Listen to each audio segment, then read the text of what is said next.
Assalamualaikum, selamat datang kembali di channel YouTube Latifah Siddiq. Pada kesempatan kali ini kita akan berbincang-bincang dengan seorang ibu yang memiliki anak yang istimewa. Assalamualaikum, selamat pagi Mbak Dwi. Waalaikumsalam warahmatullahi wabarakatuh. Selamat pagi Bunda Latifah. Kita langsung aja ya Mbak Dwi ya. Ya. Putrinya Mbak Dwi itu namanya siapa Mbak? Nama anak saya itu Alaili Dwi. Sekarang berusia 17. 17 tahun ya usianya ya. Berusia 17 tahun. Kalau boleh tahu apa keistimewaan putri Mbak Dwi? Yang jelas untuk anak saya itu ada keistimewaan, mempunyai beberapa hambatan untuk perkembangannya. Contohnya? Yang nyata belum mampu untuk berjalan, tapi untuk berjalan dengan di teta itu dia mampu. Untuk komunikasi juga berhambatan, tapi untuk respon bagus. Oh iya. Jika diajak bicara, sebetulnya dia itu mampu menangkapnya, cuman dia mau membalasnya itu mengalami hambatan. Jadi untuk saya insya Allah banyak memahami komunikasi dia. Itu Mbak istilah kalau dokter bilang itu istilahnya apa ya Mbak? Istilahnya cerebral palsy. Untuk cerebral palsy itu artinya cedera otak, kelumpuhan otak yang berakibat pada saraf-saraf. Jadi banyak anggota badan yang berdampak, yang terkena. Jadi dia tidak berfungsi dengan maksimal. Mbak, kalau boleh tahu itu sepengetahuan Mbak, cerebral palsy. Oh, cerebral palsy. Iya. Cedera otak itu ada macam-macam ya Mbak ya? Ada. Iya, itu ada cerebral palsy berat, ada yang sedang, ada yang ringan. Berat, sedang, ringan. Iya. Kalau adik Laili itu termasuk yang apa kalau menurut itu analisa dokter? Kalau dokter sih belum nggak memutuskan. Cuman kalau saya beranggapan, saya itu menilai untuk Laili itu tingkat berat ya. Tapi ada pihak lain yang mengatakan kalau itu bukan tingkatan yang berat gitu. Gitu ya. Jadi ukuran berat ringannya itu mungkin ada kategori sendiri ya. Tapi waktu pas dokter menjelaskan sama Mbak Dwi, dokter nggak bilang putri ibu termasuk kategori berat gitu enggak ya? Atau apa gitu ya. Terus biasanya Mbak, kalau anak CP ya istilahnya singkatan dari cerebral palsy atau cedera otak itu disingkat dari CP. CP itu umumnya disebabkan apa Mbak? Gitu. Ada nggak penjelasan dari dokter? Banyak faktor. Ada yang masih di kandungan bisa, ada yang proses kelahiran ada, setelah kelahiran ada, bahkan untuk yang sudah berumur 5 tahun ke bawah pun ada juga bisa menjadi faktor CP. Terus kalau yang katanya tadi ada kandungan, ada disebabkan oleh kelahiran, proses kelahiran waktu diproses dalam kandungan, proses kelahiran, proses setelah lahir ya. Terus kalau ketika proses dalam kandungan itu contohnya seperti apa? Contohnya ibu yang hamil terkena virus. Oh, lagi hamil kena virus. Kalau janinnya nggak kuat, dia bisa lahir lebih dini. Jadi sebelum bulan kelahiran dia sudah lahir, jadi prematur. Nah, untuk prematur itu bisa bisa anak itu kena CP gitu. Kena cedera otak ya. Terus yang kalau proses kelahiran, seperti contohnya. Untuk proses kelahiran misalnya ibunya mungkin nggak kuat ngeden istilahnya. Nanti nggak kuat ngeden itu nggak kuat itu ya proses kelahiran itu ya. Kelahiran itu nggak bisa nggak kuat, nanti kan bisa secara kepala kan kayak mau keluar itu kan masih terhambat, kayak kena dorongan gitu kan, nggak jadi kepalanya kan bermasalah.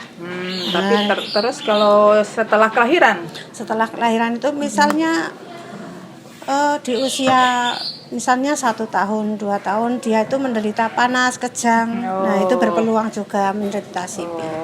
Terus kalau putri Mbak Dwi Laili itu yang masuk yang mana? Pada waktu dalam proses kandungan atau proses kelahiran atau proses setelah lahir? Kalau menurut Mbak rasa-rasanya gitu. Kalau untuk Laili itu lahirnya telat bulan. Jadi HPL-nya itu 19 Mei, dia lahir 27 Juni. Mundur. Iya. Berarti hampir 1 bulan. 1 bulanan lebih loh. Iya.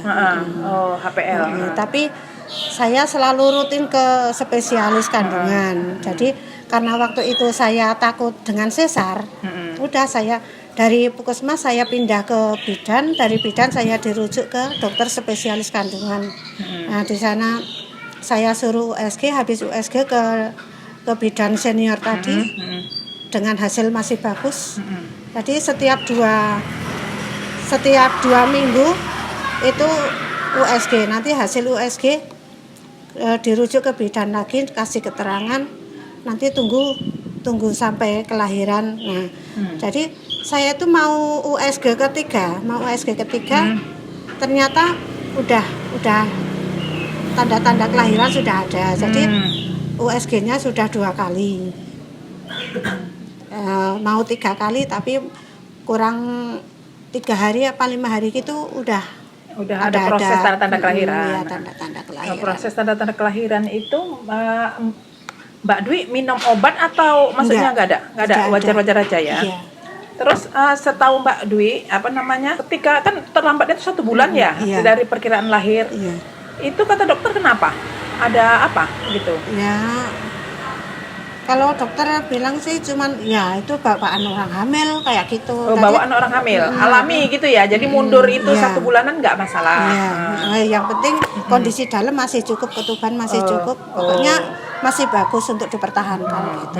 Ditunggu sampai kelahiran. Oh gitu. Jadi mundur ya dari perkiraan semula. Terus jadi waktu pas sudah ada tanda-tanda proses melahirkan, terus Mbak Dwi ke mana tuh? Saya ke puskesmas terdekat. Terus karena sudah mundur, puskesmas nggak berani, terus dirujuk ke RSUD Sleman. RSUD Sleman. Saya ke sana jam 4 sore. Terus lahirnya jam 10 malam. Terus kebetulan paginya itu keluarga, ada suami, ibu, sama kakaknya itu kan semua ikut. Nah pas pagi setelah kelahiran itu kan beliau itu pulang. Jadi saya di rumah sakit sendiri. Terus jadi waktu itu nggak dikasih tahu kondisi bayi, nggak dikasih. Terus pas jam 12 itu kan saya di bangsal. Terus bayinya itu kan disusulkan ke bangsal. Terus bayi saya kok enggak? Saya bingung, terus saya cari ruangan dokter. Saya tanya, kenapa kok bayi saya enggak disusulkan? Terus habis itu dokternya baru bilang, kalau bayi saya itu bermasalah. Jadi pas lahir itu katanya enggak nangis, kejang. Jadi pas siangnya jam 12 itu katanya harus segera dirujuk ke rumah sakit yang lebih lengkap peralatannya. Nah, untuk itu jadi tanpa setahu keluarga saya dibawa ke rumah sakit rujukan. Jadi nggak bener-bener orang tua keluarga itu nggak tahu. Nggak ada yang dampingi. Nggak tahu kalau saya dirujuk ke rumah sakit besar. Nggak tahu. Jadi waktu itu saya harus segera ambil keputusan. Ibu ini mau dirujuk ke Bethesda apa Sarjito?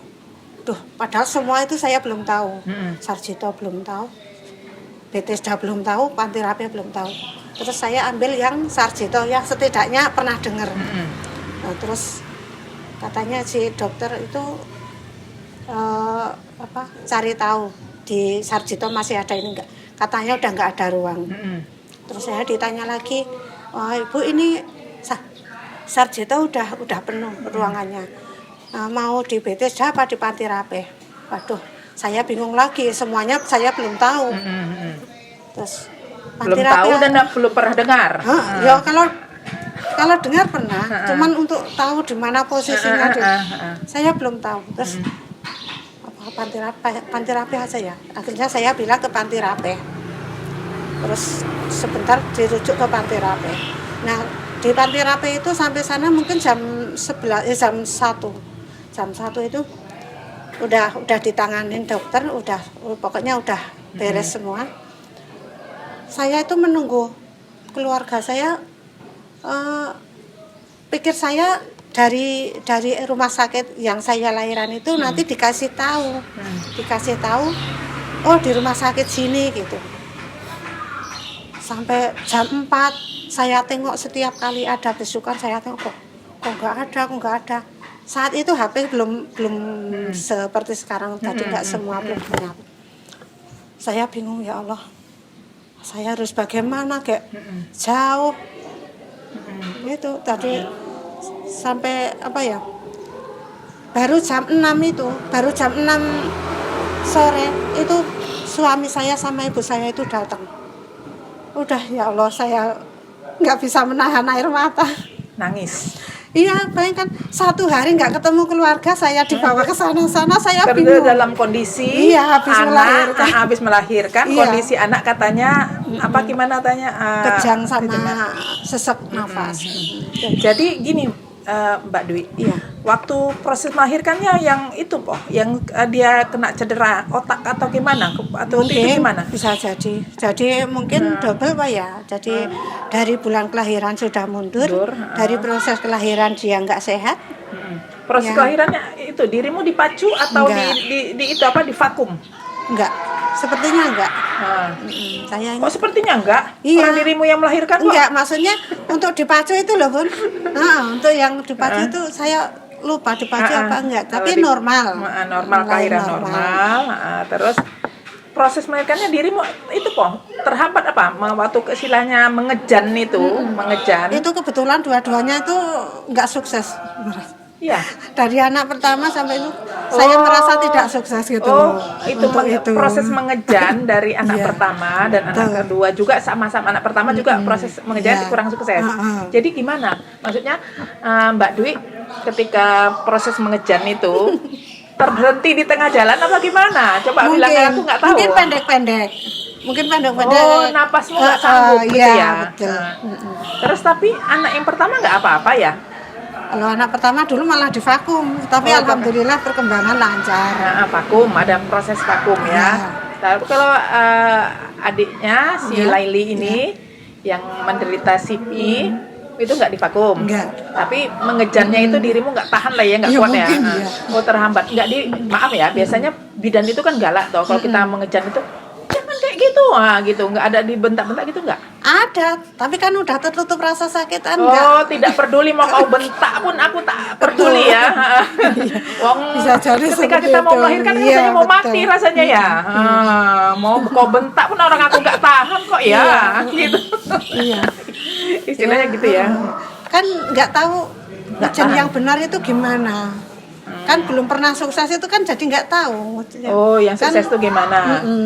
Dirimu nggak bersiap-siap tanya-tanya sama orang mengejan yang sukses itu gimana? Biasanya kan gini. Suka diabani kayak gitu. Diabani. Tapi walaupun diabanin kalau emangnya nggak kuat ya gitu nggak kuat aja ya. Nyatanya ya pertama nggak kuat nggak apa-apa ya, malah divakum ya. Jadi mungkin ada berapa faktor mungkin ya. Pertama itu mundur HPL-nya. Kedua proses pengejanan kata istilahmu tuh tidak sukses ya. Jadi di situ. Terus dia ketika lahir, Mbak Dwi nggak lihat kan biasanya kan gini Mbak, sebaik bayi lahir biasanya kan didekatkan sama ibu. Tapi saat itu tidak. Nggak lihatnya karena dirimu sudah istilahnya Mbak Dwi sendiri sudah istilah kalang kabut ya mungkin ya waktu itu karena pengejaran tidak sukses atau kita merasa sakit atau merasa takut kadang-kadang ya. Itu nggak dilihatnya karena Mbak Dwi memang nggak melihat. Kalau aku kan gini, kalau saya ketika melahirkan aku ngelirik ke bawah nengok anakku gitu kan. Kalau Mbak Dwi gimana? Apa nggak lihat apa dirimu yang waktu itu istilahnya maaf ya? Aduh, ibaratnya setengah pingsan, setengah enggak gitu. Atau apa gimana? Enggak, ini sih Bu, jadi emang enggak didekatkan kelihatannya. Mungkin waktu itu langsung mungkin ya maaf ya, mungkin kondisi bayi sebaik lahir terus dia mungkin kejang ya. Mungkin ya kan terus ditangani, enggak ditangis, dirangsang mungkin biasanya kan di plok itunya bokongnya kan. Di gegernya itu dipukul gitu ya, maksudnya dipukul biar nangis gitu ya. Ini enggak nangis. Terus mungkin ada langsung kejang katanya menurut informasi.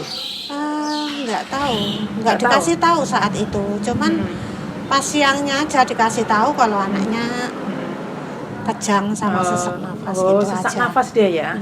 Enggak katanya enggak minum air ketuban, enggak. Oh, lihat kondisinya dia memang kurang sehat ya. Nah, setelah yang pindah ke rumah sakit besar, terus Ananda Laili itu langsung kelihatan ada perbedaan apa tetap nggak kelihatan bayinya? Kalau saya yang lihat, untuk kejangnya itu cuma lututnya yang gerak-gerak gini, jadi secara parah sih nggak ada perbedaan. Jadi kakinya itu gerak-gerak kayak gini aja. Kedua kaki? Satu. Sisi kanan apa kiri? Kiri Pak ya, kiri insya Allah. Oh, dia bergerak-gerak sendiri tanpa sendiri. itu dia macam itu obah-obah lah gitu ya, mek bahasa Jawa nih. Gerak-gerak aja. Ya. Oh gitu. Terus itu udah setelah itu dari situ terus itulah ya diberitahu nggak langsung udah dokter sudah bisa memberitahu nggak ini anak putri ibu terkena CP apa belum? Belum. Jadi pas di panti rapi itu intinya baru dikasih tahu kalau seperti itu. Nah, kan di panti rapi itu 10 hari. 10 hari, habis 10 hari kontrol pulang 3 hari apa berapa itu kontrol lagi ya. Terus habis kontrol ya udah nggak ada tanda-tanda dia kejang sesak napas gitu, nggak ada. Nah, terus usia 7 bulan kok ini anak perkembangannya lambat. Nah akhirnya saya ke panti rapi lagi jadi setelah kontrol yang 3 hari apa setelah itu nggak ada kontak lagi sama panti rapi? Nggak ada. Terus setelah usia 7 bulan, Laili 7 bulan baru baru Mbak Dwi kontak ke panti rapi lagi. Nah di sana kan saya bilang kalau perkembangannya lambat seperti ini, terus di sana menganjurkan untuk fisioterapi. Untuk fisioterapi sekalian dikasih rujukan di Sarjito yang lebih dekat mungkin. Itu umur 1 tahun berapa ya? 1 tahun saya 7 bulan itu udah diberitahu belum? Ini kena CP belum. Yang Mbak Dwi lihat ketika 7 bulan itu dia kena apa gitu? Nggak ada perkembangan apa? Jadi dia itu cuma bobokan aja. Jadi nggak miring, belum bisa miring, belum bisa mengkurep. Jadi waktu itu saya santai karena untuk anak saya yang besar itu perkembangannya juga hampir sama, juga agak lambat. Jadi saya ya agak santai gitulah. Dulu kakaknya juga seperti ini gitu. Terus sampai 1 tahun kok masih begini. Terus saya dianu ke puskesmas, dirujuk ke puskesmas, maksudnya pas posyandu itu kan di ini perkembangannya, terus disuruh ke puskesmas, dirujuk ke Sarjito untuk terapi. Terus usia dia Laili usia 1 tahun saya ke Sarjito. Sarjito itu dapat terapi seminggu 2 kali. Tapi selang dapat 3 bulan. 3 bulan itu terhambat lagi untuk kesananya. Kan bapaknya harus bekerja, nggak bisa antar lagi, udah macet lagi, nggak terapi lagi. Terus ini dari posyandu masih dipantau lagi, masih seperti ini. Akhirnya dipanggil lagi ke puskesmas, dianjurkan ke sana lagi. Habis dari puskesmas, udah bapaknya berhenti lagi kerjanya, antar terapi. Ya sekitar 4 bulan rutin. Terkendala lagi, ya seperti itu. Karena harus bekerja tadi. Ya ada. Terus lagi pula dari sini ke Sarjito cukup jauh. Lumayan jauh. Terus pulang pergi waktunya ya. Terus apa namanya? Kapan mulai ketahuan itu dia Laili Sipi? Itu sehabis erupsi Merapi itu kan usia berapa tahun itu? 6 tahun. Iya, 6 tahun. Jadi waktu itu Laili sudah saya masukkan ke SLB yang di Manis Renggo sana. Dapat 3 bulan. Terus dari pihak Yakum, yang di Besi Jalan Kaliurang itu datang. Kebetulan rumahnya kan depan saya. Kalau ngabarin kalau di Yakum itu mengadakan program pendidikan sama fisioterapi. Ya, dengan senang hati saya ambil yang di Yakum. Nah, dari situ saya berhenti yang di SLB Manis Renggo, saya masuk ke Yakum. Kalau di Yakum itu ada program pendidikan, ada fisioterapi yang sangat dibutuhkan untuk Laili. Kebetulan itu 1 minggu itu dapat jadwal 2 kali insya Allah fisioterapi. Terus di situ kan ada dokter. Nah baru di Yakum itu saya tahu kalau seperti itu namanya cerebral palsy. Jadi saya tahunya cerebral palsy itu di Yakum. Berarti dari proses-proses kelahiran itu, tapi sudah kelihatan ya dia maksudnya terganggu masalah cara berpikir perkembangannya. Terus itu perkembangan itunya kelihatan dari istilahnya dari kasat mata ya, maksudnya gitu. Itu udah kelihatan dari fisiknya apa cuman cara apa kedua-duanya? Karena kan ada perkembangan cara itunya berpikirnya, perkembangan fisiknya, apa dua-duanya udah kelihatan nggak? Ya kalau untuk fisik dia kan lebih lemas, mungkin lebih misalnya udah waktunya duduk belum bisa, waktunya merangkak dia belum mampu, itu mungkin udah kelihatan. Tapi waktu itu saya nggak berpikir sampai ke situ, pikir saya juga lambat aja. Terus secara komunikasi itu dia kan nggak nyeloteh, berarti kalau bayi-bayi sehat kan berceloteh, itu nggak, dia tengah-tengah aja gitu, diam aja gitu ya, maksudnya nggak nyeloteh lah ya. Terus itu Mbak, waktu mulai kapan Mbak, waktu mulainya Mbak tahu maksudnya ini kok bayiku nih kok tidak seperti pada umumnya pas kelahiran itu, apa sudah ya sekitar umur 2 tahunan, sekitar Laili usia 2 tahun itu kan udah beda, maksudnya secara perkembangan kan udah jauh dari yang seumuran dia. Ya saya juga berpikir anak ini mungkin mempunyai kendala yang berat. Tapi ya sudah, saya jalanin aja. Bismillah. Alhamdulillah maksudnya bisa tegar saya hadapinya. Gitu. Jadi Mbak tahu itu udah bisa menata hati lah ya, sudah. Apa juga tetap setiap waktunya Mbak mencemaskan ini anakku ini sakjane gimana atau gimana gitu, gimana? Kalau cemas pasti ada. Sebelum tahu pasti loh. Ya cemas, kenapa seperti ini, maksudnya perkembangannya kok lambat sekali. Seumuran gini harusnya bisa seperti ini, tapi kok ini kayak gini ya. Dari teman-teman itu kan banyak yang bilang, Mbak bawa ke sana, dipijitin ke sana. Udah banyak sekali saya ke tempat-tempat pijit kayak gitu. Dan dipijit kayak tenang. Iya. Maksudnya dipijit beneran. Dipijit sarafnya, kakinya. Pokoknya ada banyak saya ke tempat-tempat seperti itu. Jadi dibilang ke sini, ya saya ke sana. Walaupun nanti 2 kali saya datang, saya rasa kok kayaknya nggak masuk. Udah Nggak ada perkembangan, nggak ada perkembangan ya. Iya. Terus ke sana lagi.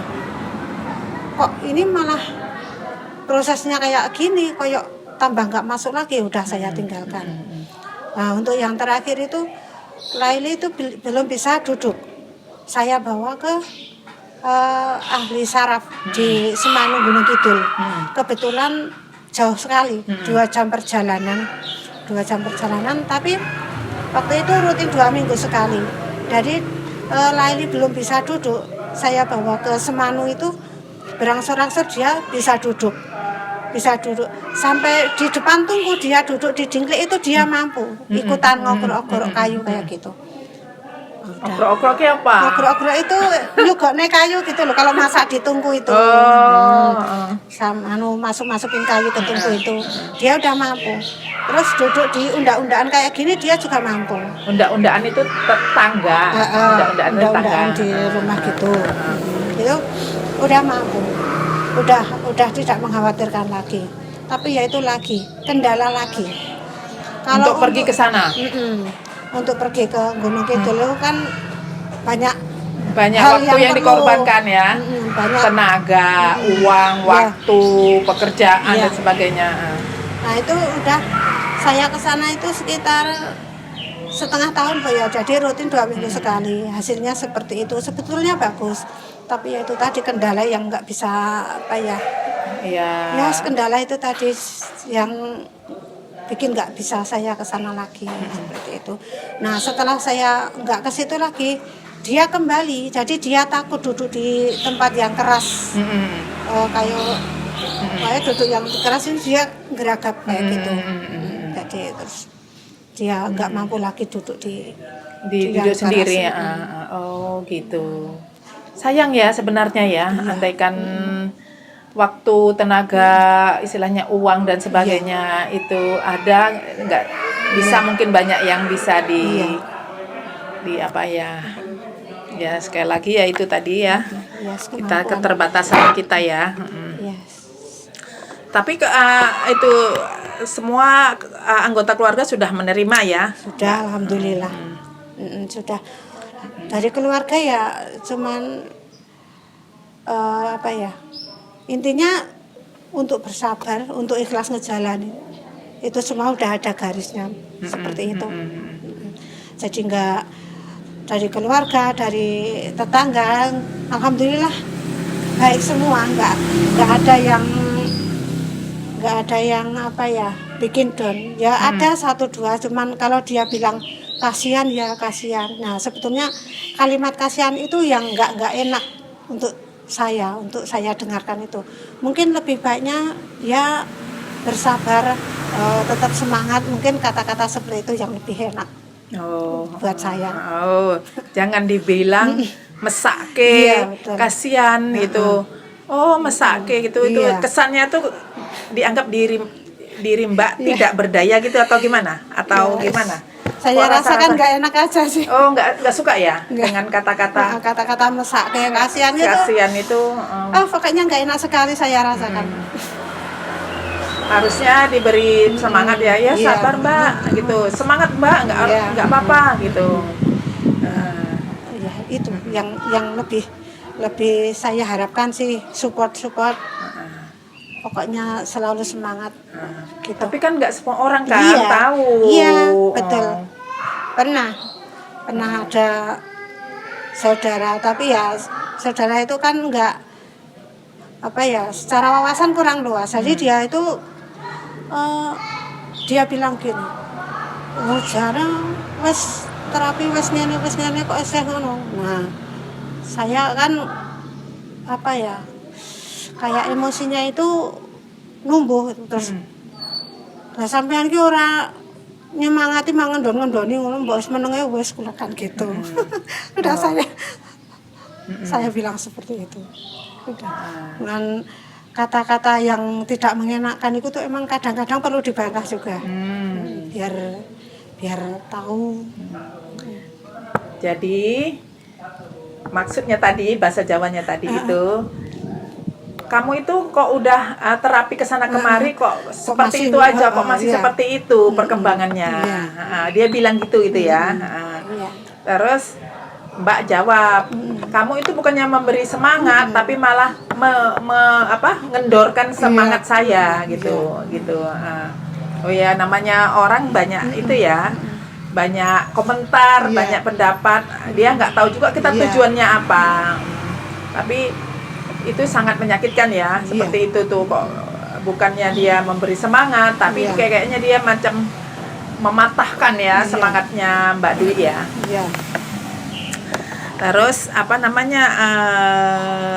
tapi keluarga nggak masalah ya, nggak masalah. Udah sekolah itu, udah pernah sekolah? Sudah. Waktu itu dari dinas sosial pas Laili umur 6 tahun itu ada dinas sosial yang datang ke rumah. Intinya untuk anak itu memasukkan ke sekolah karena sudah usia sekolah. Terus waktu itu saya ajak ke SLB Manisrenggo tadi. Udah sana diterima di sana, tapi tetap pendampingan 100% tadi. Karena anak itu belum bisa mandiri. Jadi jalan ya harus harus digendong, ya saya harus standby di kelas pun. Nah, terus habis dari sana waktu itu bulan September 2011 insya Allah tadi itu dapat undangan di Yakum untuk mengikuti pendidikan, tapi yang nggak resmi itu apa? Informal ya itu. Pendidikan informal di situ dikasih kesempatan 5 tahun, alhamdulillah. Banyak teman-teman CP yang lain bersekolah di sana. Jadi waktu itu Yakum cuma ngambil 13 anak. 13 anak ya. Udah setelah tiga bulan itu kan saya berangkat mandiri, untuk yang lain kan antar jemput. Setelah dapat 3 bulan dapat ajakan untuk ikut antar jemput juga. Udah. Itu berbayar? Tidak. Free semua. Jadi saya ikut jemputan 3 bulan, habis itu saya mandiri lagi. Untuk di Yakum itu yang bisa mandiri itu ditaruh di kelas pagi. Untuk yang antar jemput ditaruh di kelas siang, seperti itu. Yakum itu singkatan dari apa? Yakum itu Yayasan Kristen untuk Umat. Oh, jadi itu ya, macam itu ya sosialnya dari yayasan itu ya. Terus kalau menurut Mbak Dwi, anak-anak yang berkebutuhan khusus itu perlu sekolah nggak? Sebenarnya perlu sekali, karena setiap anak itu mempunyai hak untuk belajar. Entah nggak tahu nanti belajarnya itu, kalau dia mampu di sekolah umum ya alhamdulillah, tapi jangan dipaksakan. Kalau mampunya di SLB ya ditempatkan di SLB, mungkin lebih tepat sasaran, secara penanganan ya lebih tepat, secara teman-temannya ya lebih tepat. Jadi aman untuk psikologisnya anak. Karena kan ada orang tua yang malu kalau anaknya itu disekolahkan di SLB. Padahal kan sekolah umum dengan sekolah SLB kan itu pengajarannya beda, pendidikannya mereka berbeda. Jadi terus anak-anaknya juga biasanya seringnya dibully kalau di sekolah umum gitu. Perlu.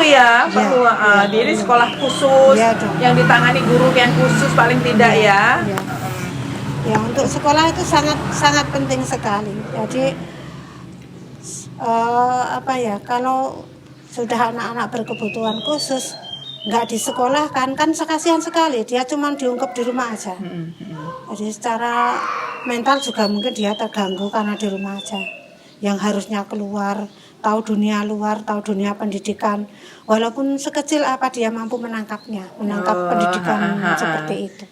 Dia punya teman, dia punya guru, dia juga walaupun maaf ya, dia cedera otaknya, dia kurang bisa berkomunikasi dengan baik, tetapi anak itu tahu ya, kalau dia tuh ada guru, ada aku punya sekolah, punya teman. Oh seperti ini toh sekolah ya, itulah tetap sangat penting sekali. Iya. Disekolahkan ya, jangan disembunyikan. Terus selama ini apa namanya kan setelah berjalannya Ananda Laili kan sudah 17 tahun. Apanya? Ada nggak kecemasan Mbak Dwi terhadap Laili itu sebagai seorang ibu? Ada kecemasan lah. Gimana? Ada yang kecemasannya? Apa yang dirasa? Untuk Laili karena apa ya? Karena sampai saat ini tentang kemandirian itu masih hampir 100%. Banyak sekali kecemasan. Kecemasan di masa depannya bagaimana, nanti kalau saya gini gimana, ya lumayan apa ya, berat tingkat kecemasan. Oh, rasa-rasanya ya. Karena Ananda Laili kurang mandiri ya, untuk kebutuhan sendiri aja dia masih harus dibantu ya. Terus masih ada nggak kan ibaratnya kan orang secercah harapan gitu untuk anak yang atau apa harapannya masih ada, siapa tahu kan masih ada yang itu apa gimana lah harapannya Mbak Dwi gimana? Ada harapan nggak? Pengennya gimana? Harapan saya ya dari keluarga saja, untuk dari luar kayaknya enggak, maksudnya saya enggak berharap. Jadi harapan keluarga itu dari kakaknya, maksudnya dari kakaknya besok bisa apa ya, bisa lebih dekat menggantikan saya. Ya intinya untuk kedepannya itu harapan saya ya anak saya yang bisa intinya menggantikan, bisa mau apa ya, intinya menggantikan saya gitu, untuk mengurusnya, untuk seperti ini, untuk membantu Laili selanjutnya.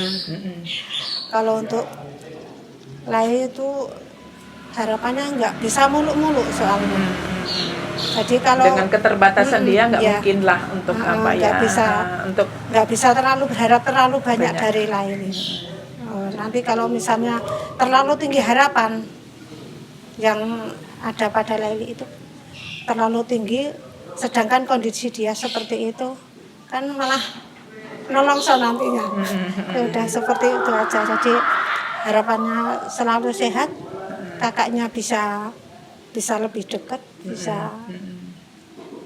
nanti bisa membantu saya ke depan. Ya, sebagai itu ya estafet ya, sebagai itu ibaratnya nanti andaikan Mbak Dwi misalnya sudah tidak bisa mendampingi Laili lagi, ya kalau bisa kakaknya lah ya yang bisa menyayangi dia. Ya, untuk sementara itu dulu Mbak Dwi. Terima kasih atas curhatannya, bincang-bincangnya di pagi hari ini. Sangat bermanfaat. Terima kasih. Ini curhatan dari seorang ibu yang memiliki anak CP, cerebral palsy atau cedera otak. Ya. Nah, jadi itu semoga Ananda Laili kedepannya lebih sehat, orang-orang di sekitarnya lebih menyayangi dia, dan semoga lebih lama lagi bisa mendampingi si Laili ya, Mbak Dwi ya. Amin. Ya. Terima kasih ya Mbak Dwi. Untuk hari ini sangat terima kasih. Wassalamualaikum warahmatullahi wabarakatuh.